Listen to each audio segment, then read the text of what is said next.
Mereka yang sudah diciduk dan yang harus diproses hukum. Ditulis oleh Nafis Siward di siward.com. Halo, selamat datang di channel Jurnal Radio bersama JJ. Jika sebelumnya penulis sudah mengangkat kasus oknum istri TNI yang memfitnah Presiden Jokowi dalam tulisan siward.com sebelumnya, kali ini penulis akan membahas beberapa orang yang sudah diciduk oleh pihak kepolisian dan mereka yang harus diciduk untuk mempertanggungjawabkan postingan yang sudah viral di media sosial. Mereka yang sudah diciduk. Ada yang masih ingat kasus seorang abang jago yang sok mau bela Rizik yang mau ditangkap beberapa hari lalu? Dengan lantangnya dia mengatakan akan memenggal kepala polisi jika berani memenjarakan Rizik. Dan seperti biasa, setelah diciduk langsung mewek, teriak ngaku salah, hilaf, dan alasan klasik lainnya seperti yang terlihat berikut ini.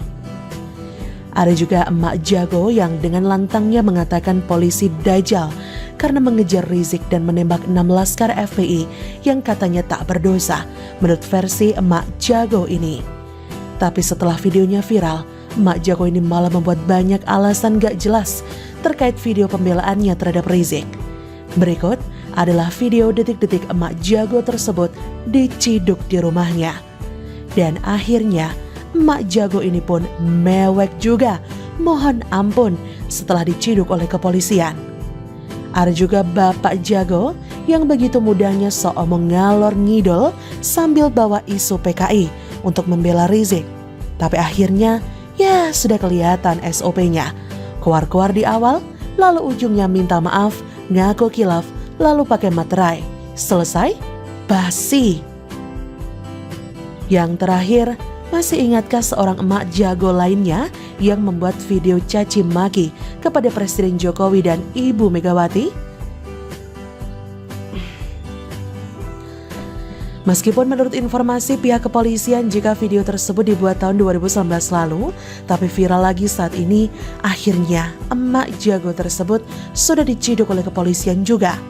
Menurut informasi tetangga, emak jago itu memang stres dan dari informasi KTP-nya memang statusnya cerai hidup. Dan hari ini penulis melihat video seorang abang jago yang memukul polisi. Nah ternyata dia adalah simpatisan Abdul Somad. Berikut adalah videonya saat memukul polisi. Berikut adalah fotonya yang sesudah diciduk. Dan ini videonya setelah diciduk. Itulah beberapa fakta orang-orang yang sok jago mencaci maki polisi dan Presiden Jokowi untuk membela junjungannya Rizik yang fasih mencaci maki orang lain, suku, dan agama lain tapi akhirnya mewek setelah diciduk. Bagi yang tidak bisa melihat videonya dalam tulisan ini, semua videonya bisa dilihat pada laman Facebook Nafis Siward. Lalu, apakah masih ada orang yang harus diciduk untuk mempertanggungjawabkan postingannya yang sudah viral di media sosial? Banyak. Dalam tulisan ini penulis akan membahas beberapa di antaranya. Jika ada informasi lainnya, bisa disampaikan dalam kolom komentar. Pastilah penulis membacanya. Apakah tidak bosan membahas orang-orang seperti ini?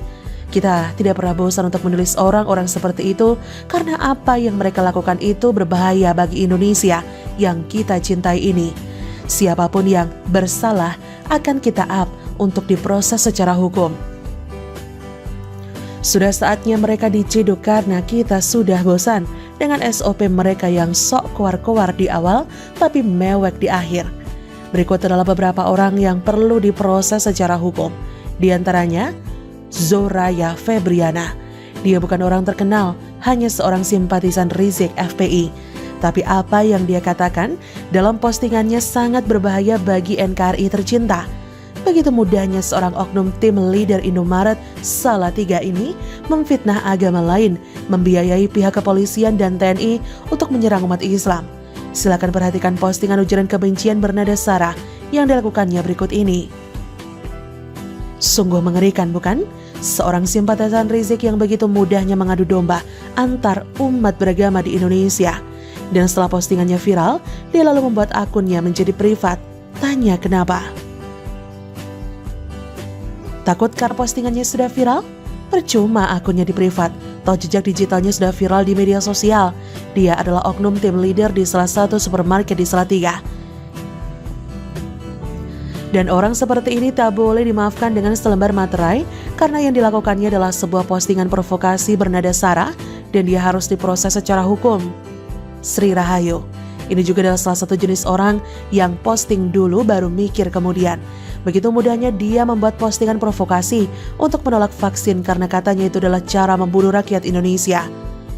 Gimana akalnya orang seperti ini yang begitu mudahnya mengatakan vaksin untuk membunuh rakyat Indonesia? Dan setelah postingannya viral, dia lalu membuat mewek minta maaf dengan dalih tidak bermaksud membuat postingan hoax. Meskipun akun Facebooknya sudah hilang, penulis sudah simpan jejak digitalnya berikut ini.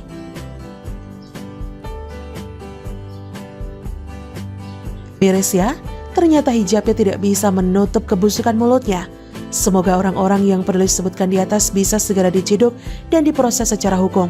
Karena orang-orang seperti ini biasanya omong dulu baru mikir kemudian. Mereka tidak peduli apa dampak postingannya tersebut. Dan kami menolak kasus ini diselesaikan dengan kata maaf, khilaf, atau selembar materai. Wassalam, Nafis Siward. Bagaimana menurut Anda? Silakan tulis komen Anda di kolom komentar, like, subscribe, dan share di sosial media kalian. Artikel ini bisa lihat secara lebih lengkap di laman siward.com. Terima kasih sudah menyaksikan channel Jurnal Radio. Jangan beranjak dari layar smartphone Anda, karena ada narasi keren setelah ini.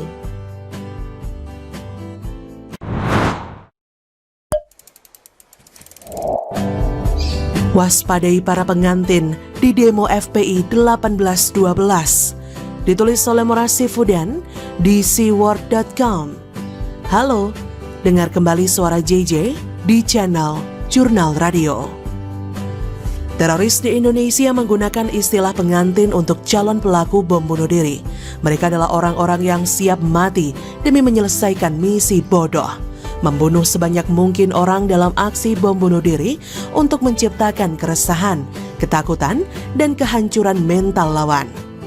Para pengantin ini biasanya sudah dicuci otaknya sedemikian rupa sampai mau melakukan apa saja perintah junjungannya. Bahkan sampai mati sekalipun itu dilakukan demi kepentingan junjungannya. Biasanya mereka ini sudah disetir orang lain. Apakah model pengantin seperti ini mungkin terjadi pada demo FPI 1812 yang direncanakan akan digelar hari ini? Apakah mungkin anggota FPI sudah dicuci otaknya sedemikian rupa sampai rela mati atau ditangkap demi kebebasan junjungannya si buron cabul? Sampai separah itukah kaderisasi anggota di tubuh FPI yang membuat anggotanya jadi bodoh semua?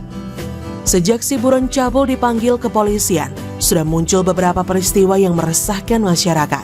Di antaranya, adanya serupa bela buron cabul di beberapa daerah yang dilakukan sekelompok orang sambil membawa pedang dan golok. Ada juga kejadian pengubahan kalimat sholat, hayya 'alas sholah menjadi hayya 'alal jihad yang dilakukan sekelompok orang juga di berbagai daerah. Padahal pengubahan seperti itu menurut ahli tidak bisa dibenarkan dan tidak ada dasarnya. Akibatnya apa? Beberapa orang ditangkap polisi. Hanya karena bela junjungan, mereka merelakan segalanya sampai ditangkap. Kebetulankah? Setelah buron cabul resmi dijebloskan ke penjara, seruan bela si buron cabul juga dilakukan beberapa orang sambil mencaci maki, entah pemerintah, entah kepolisian. Lebih bodoh lagi ketika anggota dan simpatisan FPI rame-rame menyerahkan diri ke kantor polisi untuk menggantikan posisi si buron cabul. Apakah ini suatu kebetulan atau digerakkan atau memang hasil dari provokasi alias cuci otak selama ini? Ya, sudah pasti. Apakah akan ada pengorbanan bodoh lain yang lebih ekstrim atau rela mati? Sudah terbukti 6 anggota FPI tewas ditembak mati di tempat demi si buron cabul. Mereka melawan petugas yang sedang mengawasi pergerakan si buron cabul yang sudah 2 kali mangkir dari pemanggilan polisi dan dikhawatirkan akan kabur lagi. Mereka rela mati demi si buron cabul. Dari beberapa fenomena di atas, tidak salah kemudian jika TNI Polri perlu mewaspadai pendemo yang siap mati demi membela si buron cabul. Tidak salah juga mewaspadai akan adanya strategi mengerahkan pengantin pada demo nanti. Secara terbukti beberapa anggota FPI di WISU sudah jadi teroris. Mungkin tidak dengan menggunakan bom, tetapi melakukan tindakan-tindakan melawan hukum agar kepolisian melakukan tindakan tegas dan terukur. Tembak mati, sama seperti ke-6 anggota FPI yang sudah lebih dulu mati ditembak polisi. Untuk apa mereka melakukan itu? Tujuan utamanya adalah untuk membebaskan si buron cabul yang dapat dipastikan akan mendekam di penjara maksimal 6 tahun.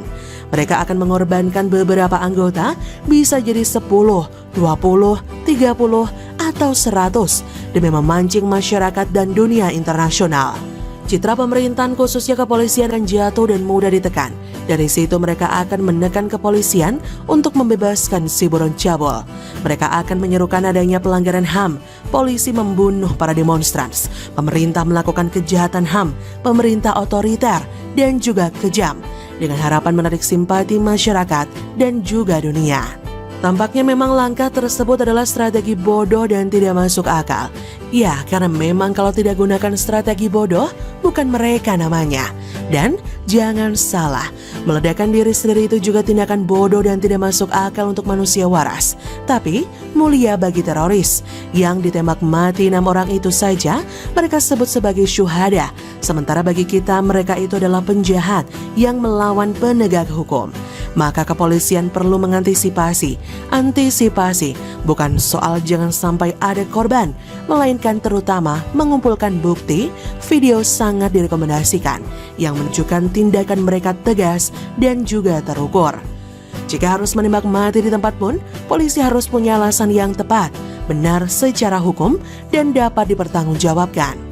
Dengan demikian, tidak ada kesempatan mereka untuk menjatuhkan nama baik kepolisian dan pemerintah. Tentu saja besar harapan publik, jangan sampai ada korban jiwa. Bagaimanapun juga mereka adalah manusia, tetapi jika demi hukum, negara, dan kebaikan bersama, tentu saja tindakan tegas dan terukur harus diambil. Salam dari rakyat jelata. Bagaimana menurut Anda? Silakan tulis komen Anda di kolom komentar, like, subscribe, dan share di sosial media kalian. Artikel ini bisa Anda lihat secara lebih lengkap di laman siward.com. Terima kasih sudah menyaksikan channel Jurnal Radio.